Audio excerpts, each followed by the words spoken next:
right? Oh, you're going to speak, right? All right, we're going to get started here. Welcome to the Needham Healthcare Conference. I'd like to introduce Dr. Naseem Usman from Catalyst Biosciences. Thank you for the introduction, and thank you for coming to our presentation today. I will be making some forward-looking statements in today's presentation. So Catalyst Biosciences is a company that's focused on developing a new standard of care in hemophilia prophylaxis and other rare bleeding disorders by developing highly potent subcutaneous factor treatments that improve the quality of life for patients with hemophilia A and B with inhibitors, factor VII deficiency, acquired hemophilia, and hemophilia B. Really quite a range of orphan bleeding disorders. And as you can see very clearly from the photographs here, the current standard of care is dominated by intravenous infusions, which are painful and difficult, and we're seeking to transform that treatment into a very simple subcutaneous injection, as shown on the right-hand side, which children can do easily on their own, as they do with insulin and human growth factor.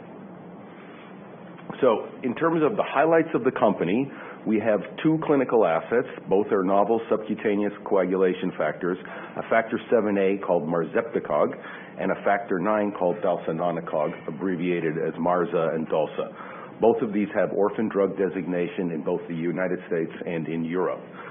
Both of the drugs have shown clinical efficacy using the subcutaneous route of administration. We own our compounds completely. We have over 134 worldwide patents issued, and we retain full ownership of our compounds. We believe the market opportunity for these two is in excess of $3.7 billion, and I'll delve into that a little bit more as we move through it. We have a very experienced team. Our Chief Financial Officer, Fletcher Payne, is in the audience, as is Howard Levy, our Chief Medical Officer. And we're quite well funded, have $120 million in cash as of the end of 2018. So what we are seeking to do here is addressing a number of unmet needs in orphan bleeding disorders. And I listed some of those diseases earlier, and if you break them down, the diseases that marzeptocog could treat are shown in orange, and they include hemophilia A with inhibitors, VII deficiency, hemophilia B with inhibitors, and acquired hemophilia. And I'm not going to read through this whole slide. Many of you know what these diseases are. But you can see in the bold font on this slide that basically a lot of these diseases require some form of subcutaneous treatment. The field in hemophilia in general has been moving towards subcutaneous treatments. Everyone's heard of Hemlibra, a bispecific antibody that's used in hemophilia A and A with inhibitors. It cannot work in hemophilia B. And that's been a step forward, but there's still needs in this space because not all patients respond to Hemlibra. You need to treat a bleed, and once patients become used to sub-Q, they don't want to go back to IV, so it could be used in combination with Hemlibra. And then, of course, there are diseases where it's simply there are no treatments right now except for IV factor VIIa or clotting factors such as FIBA, which are clearly not ideal. Those molecules have a very short half-life and require daily administration, so we think marzeptocog could play a role there. For dalzanemdor, shown in purple, right now there are IV products, and all of the products that are approved are intravenously dosed, and so we think there's a big need for a sub-Q prophylaxis. In terms of the market, marzeptocog fits into what we call the factor VIIa and bypassing agent market, which is currently about $2.2 billion. But that market is actually growing because Hemlibra was introduced about a year ago, and its market share is increasing. And again, since it's a much more convenient sub-Q treatment, we expect the market to get larger. FIBA is probably falling because it's a very large volume intravenous infusion, and NovoSeven is expected to hold a good portion of its market share. We would like to go after the NovoSeven piece, the FIBA piece, and also to supplement Hemlibra. For dalzanemdor, shown on the right, that's a $1.5 billion market currently, and that market is actually showing very, very good growth. And the reason for that is that although all the approved treatments are intravenous drugs, they are more convenient than the old standby, which was Benefix, which was given 2 to 3 times a week IV. Now they have weekly IV infusions, and those are becoming more popular. Obviously, if you could give them a subcutaneous treatment, that would take a good portion of that market. So a little bit of just the overall subcutaneous solution we have, it's obviously very clear from you. It's a quick and simple injection versus a complex IV infusion. This allows for self-administration and would be ideal for children, especially younger children who don't want to do an IV infusion. There's also a benefit, which I'll show you in a moment, that sub-Q administration gives you higher and more stable factor levels, and this can lead to better efficacy for the patients because it keeps them at a protective level of coagulation, which they can't achieve with an IV drug, which gives you peaks and troughs. And that's illustrated in this slide. So patients in the high mild range are protected from spontaneous bleed. So you want to be in that light blue middle range, and if you can get above 50%, you become a normal person. What you don't want to be is down in the gray zone or the dark gray zone. So if you look at a severe hemophilia patient, which typically has about 1% or less clotting activity in their bloodstream, they bleed frequently, and they require these frequent infusions of clotting factor. And when you give it to them, shown by the gray lines, you get a big spike, so they become normal for a very short period of time depending on their drug, and then over time the activity of that drug begins to fall, and then they become at risk for bleeding. In contrast, if you give a small subcutaneous dose on a regular basis, you begin to build up levels of the drug in the bloodstream until you reach steady state, and then you just stay there all the time. And this is much better in terms of an efficacy profile than the IV peaks and valleys. And our goal is to keep severe and moderate patients in the high-mild range at all times. And so we think this will be a huge advantage to the patients, not only from a convenience perspective, but also from an efficacy perspective. And we have now shown this in the clinic. So this is a quick overview of our pipeline. Marzeptocog has recently completed dosing, treatment, and follow-up in a phase 2 trial. We're getting ready for phase 3 in early 2020, and I'll be showing you that efficacy data in a moment. And our Factor IX drug, dalzanemdor, we just announced this week, initiated a phase 2b study, which will look at long-term sub-Q dosing in hemophilia B patients. In addition to the 2 clinical assets, I do want to note here, just for today's presentation, that we also took the sequence that encodes dalzanemdor, this highly potent Factor IX, and put it into a gene therapy construct, an AAV construct, so we could look at it in terms of gene therapy, because that is also one of the new up-and-coming treatments for hemophilia patients.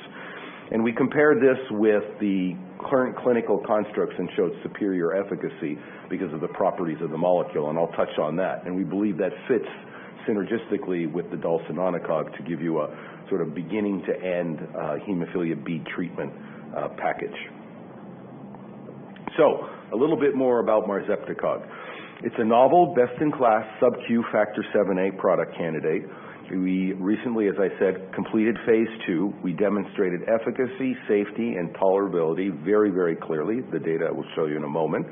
The molecule is shown on the right, so that's a ribbon structure of Factor VIIa. We made 4 engineered changes to the sequence to give it increased procoagulant activity and 1 hyperglycosylation site, which improves its PK and what's called in vivo recovery. What's important to note here, too, is that not only does it work very well, but it's a one-drug solution for prophylaxis and treatment of bleeding.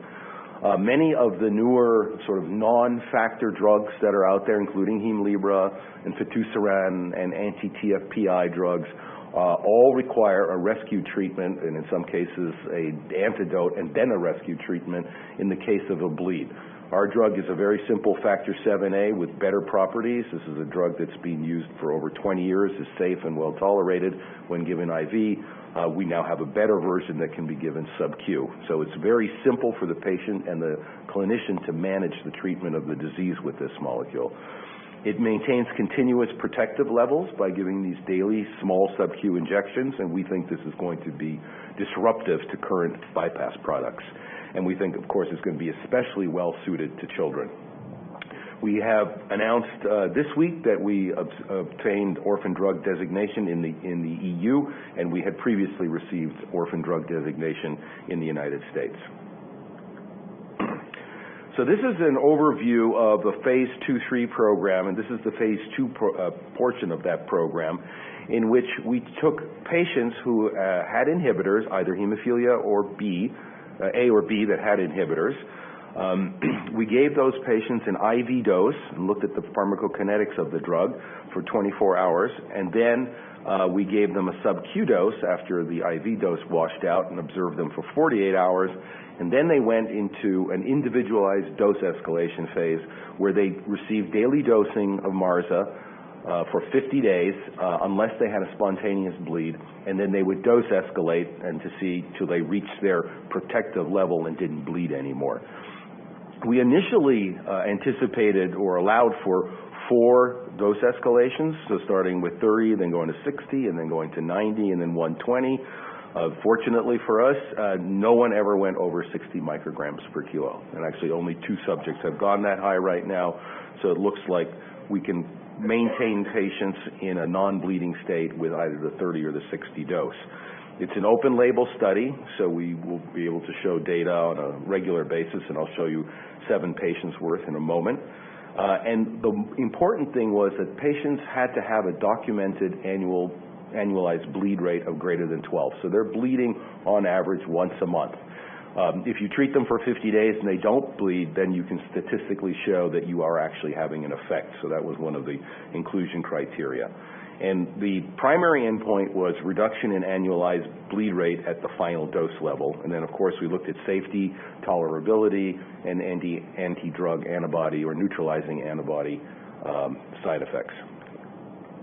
The efficacy has been, quite frankly, outstanding. We've seen an over 90% reduction in bleeding. A more detailed presentation of this is available on our website, as it was shown by Dr. Levy at EHAD 2019. We reduced the annualized bleed rate from 18.2 to 2.1, and 5 of those 7 subjects shown on this slide had no bleeds for 50 days, so they stayed at the 30 microgram per kilogram dose. All of the patients, by definition, had no bleeds for 50 days when they reached their individualized dose. We also looked at another measure, which many people don't look in. We call that bleeding density, because an annualized bleed rate can hide what's really happening in these patients, because it just counts a bleed as a single event. It doesn't measure how bad it is or how long it lasts. And so we looked at this, and again, the details are available on our website, because many of these patients had a bleed and then they bled for 3 or 4 or 5 days. And so it's a really bad problem for them. And so we looked at how much are we reducing days of bleeding, the bleeding density, and you can see on the right-hand side, very, very clear, huge decrease in the bleeding density in these patients. From a safety perspective, it was very well tolerated. There were 3 or 4 injection site reactions amongst all 7 patients, so that's over 500 doses.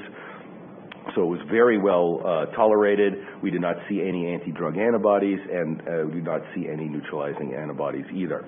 The top dose, as I mentioned, was 60 micrograms per kg for 2 of the 7 subjects, and we'll be reporting on the remaining subjects at the ISTH meeting in July.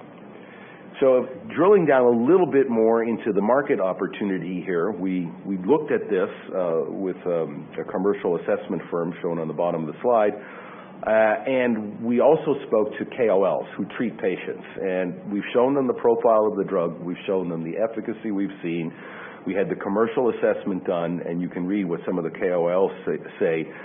There's clearly a lot of enthusiasm for the drug, and when we built the current model, we looked at what's available today in the light of knowing that Hemlibra is in the market and is growing. So this is not in a vacuum. This was done in a real world situation, and people are quite enthusiastic about the drug. Clearly in hemophilia B with inhibitors where Hemlibra cannot work, and all they have to them right now is IV infusions of FIBA every other day, there would be a big uptake in this space. IV or sub-Q Marza would be ideal for Hemlibra bleeds and non-responders, so there are quite a number of patients who don't respond well. Factor VII deficiency is a rare bleeding disorder where patients lack or have very low factor VII, levels. So in a typical deficiency disease like most ultra-orphan diseases are, you give them the missing factor. The problem right now is they have to take things like FIBA or a lot of IV factor 7, which is inconvenient. There, if you could just give them that small daily sub-Q Marza dose, they would be very, very happy going on our drug. And then acquired hemophilia is a very severe problem, and they believe that sub-Q Marza would be great to treat the initial bleed and then keep them on prophylaxis so they get out of the hospital. So to summarize, we've shown clinical efficacy and tolerability very, very clearly. The final data will be available at ISTH in July, which is coming up very shortly. We've also initiated a sub-Q PK study to support some of the other indications that we plan to take Marzepticog into, and that data will be available in the fourth quarter. And we are seeking to get pivotal trial guidance from the FDA in an end-of-phase 2 meeting in the fourth quarter of this year. We've already received guidance from the European regulator, and due to Brexit, also from the UK regulator. So we're going to conform those in the fourth quarter so we can launch a global phase 3 study in 2020. So in terms of the next product, Dalsanonacog, it's also a novel clinical stage sub-Q product, which we believe is differentiated from the IV products that are on the market. We've completed a phase 1/2 study recently. We showed very clearly in man that it's 22-fold more potent than Benefix, which is wild-type factor 9 that's given IV. We've also shown with sub-Q dosing that we can maintain activity levels in the range of 12 to 30%, which is really, really good.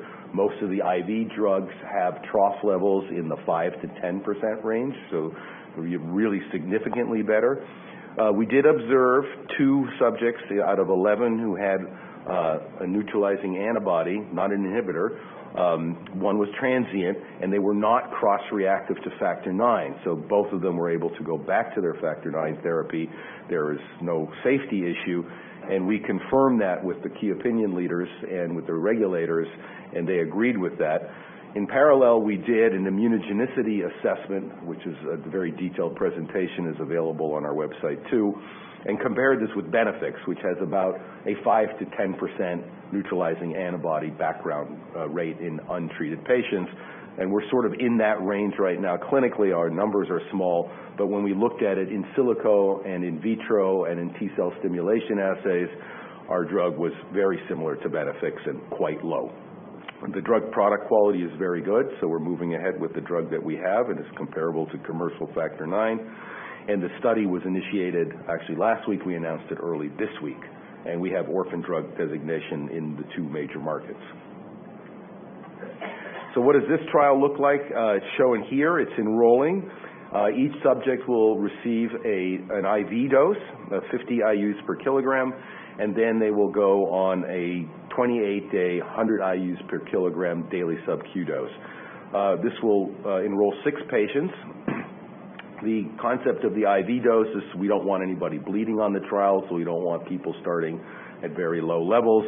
The IV dose saturates the extravascular space where factor 9 has to be effective, and then you start building the sub-Q levels with the daily dose, as we showed in our phase 1/2 study. The endpoint is to have a steady state factor 9 activity greater than 12%, which we should easily be able to achieve, because 12% is believed to be the activity level required to prevent bleeding into joints. Secondary endpoints will, of course, include lack of neutralizing antibody formation, PK, and PD. So as I mentioned earlier, we also have a gene therapy asset, and when we first showed the key opinion leaders the data from Dalsanonacog, the recombinant drug, which was really quite good, and the patients were getting 20-30% steady state levels, which is getting you towards normal, they said, well, why don't you put that sequence, that amino acid sequence, into a gene therapy vector? Because gene therapy is an up-and-coming therapy for these patients. And we listened to them, and we did a comparison head-to-head against a molecule called the Padua variant. That's a single amino acid substitution at position 338. And we know from our human studies and preclinical studies that dalsanomicog, or the sequence CB2679D, was about 22 times more potent than wild-type factor IX, and others had shown that the Padua variant is about 5 or 6 times more potent than factor IX. So by math, you'd expect us to be somewhere between 3 and 5 times more potent. And that's exactly what came out in this preclinical study. So we showed very clearly we had 3 times higher activity, and equally important, we showed a 4 to 5-fold reduction in bleeding time. So our molecule was also designed to treat bleeding faster than the wild type, and that you can see that in the lower right-hand panel, where we were actually much better than the Padua variant. Because you can now have a very potent construct, you can give much less virus, which is quite important because gene therapy products are very, very difficult and expensive to manufacture, so that's another advantage. And we have the potential to achieve higher levels, potentially getting patients into the 50% range where they are normal. We own all of the IP around this construct, and they are in issued patents. The Padua variant has some IP issues. We don't have any of those. And we are currently optimizing the construct, and we'll make a development decision at the end of the year. So in summary for DALSA, we've started a phase 2. We've shown very clear clinical efficacy. The interim data will be available in the third quarter of this year, and I'll go through all of our milestones in a moment. The KOLs and subject experts agree with the low immunogenicity risk assessment that we did on the molecule, and we have not seen any neutralizing antibodies in the gene therapy expression of the DALSA sequence, so that's consistent with the fact that it doesn't have any inherent immunogenicity issues. In terms of financial data, we just filed our 10K recently, so you can delve into the details there, but importantly, we ended 2018 with $120 million in cash. Our operating expense was roughly $33 million. We are expecting to end 2019 with roughly $70 million, with an operating expense of roughly $55. This is primarily driven in 2019 by manufacturing to prepare for the pivotal trial for both Marzepticog and dalsanomicog, so building up inventory for those studies. And you can see that our average volume, we trade quite well, and we had a market cap as of Friday of about $126 million. So upcoming milestones. We pride ourselves on meeting our milestones, and you can go back and look at our older presentations that when we tell you we're going to hit a certain milestone, we generally do it. In Q1, we hit all of the milestones that we had promised people. So we showed the efficacy of Marzepticog and completed the enrollment and the dosing. For DALSA, we initiated the phase 2b study, and for the gene therapy, we reported the efficacy at the EHAD meeting. Looking forward, we're going to initiate the phase 1 PK/PD study for Marzepticog and show the final phase 2 data at ISTH in July, and then the final data for the PK/PD study in the fourth quarter, along with a very important end of phase 2 meeting so that we can harmonize our global registration trial for 2020. With DALSA, we'll have some interim data in the third quarter, and then final data in the fourth quarter. So to summarize, we believe we have a disruptive approach to a $3.7 billion market. We believe that subcutaneous prophylactic dosing of novel factors is less painful. I think we don't have to believe it. We think it's obvious. It should be more convenient and potentially more efficacious, especially for children. We've demonstrated clinically that this is true for both of the drugs. Marzepticog is a molecule that can take a significant portion of what is today a $2.2 billion market. The efficacy is really clear. The safety and tolerability has been excellent, and there's a number of data presentations coming up. DALSA, we've also shown, works quite well in a growing factor IX market, and we'll have phase 2 data in the third and fourth quarter. And finally, from a strategic fit perspective, we have our factor IX gene therapy construct coming up behind dalsanomicog, and we are extremely well financed. So with that, thank you for your attention, and I'm happy to answer any questions.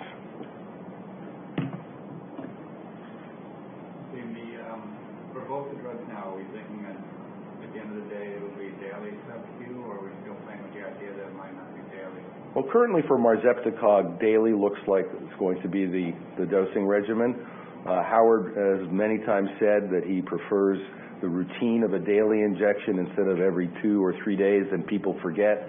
And daily has the benefit, too, of being a very small injection, because sometimes even with these extended half-life or novel factors, they say, well, you can do it weekly or every 10 days, but then the injections start to get large.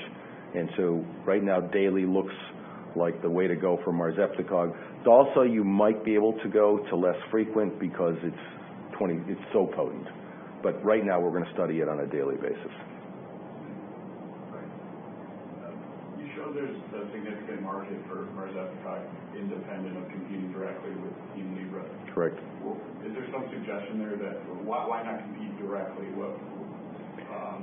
What's the difference in the profile of the product that would suggest not competing directly? Well, you could compete directly, but they they're ahead of us, and they're a weekly sub-Q. Yeah.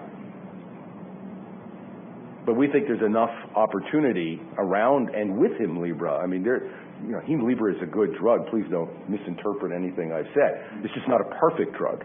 And, there are many diseases that are treated with more than one drug. There's no reason that you only have to have one. And so we think that combining the two would be also beneficial and would allow for significant growth. When you look at the trough levels on the weekly IV, that's a significant differentiation if you can maintain a level. But why can't, with the IV, if they have the initial dose higher, so the trough at 10% or 15%, or if you did it every 5 days instead of every 7 days, you could troughing at 10% instead of 5%. An excellent point. Mathematically, you are absolutely correct. The way to fix it is to give a very large dose, and then you have a thrombotic risk because you give too much drug. Or you could dose it more frequently, but that's precisely what patients don't want. They don't want more frequent IV infusions.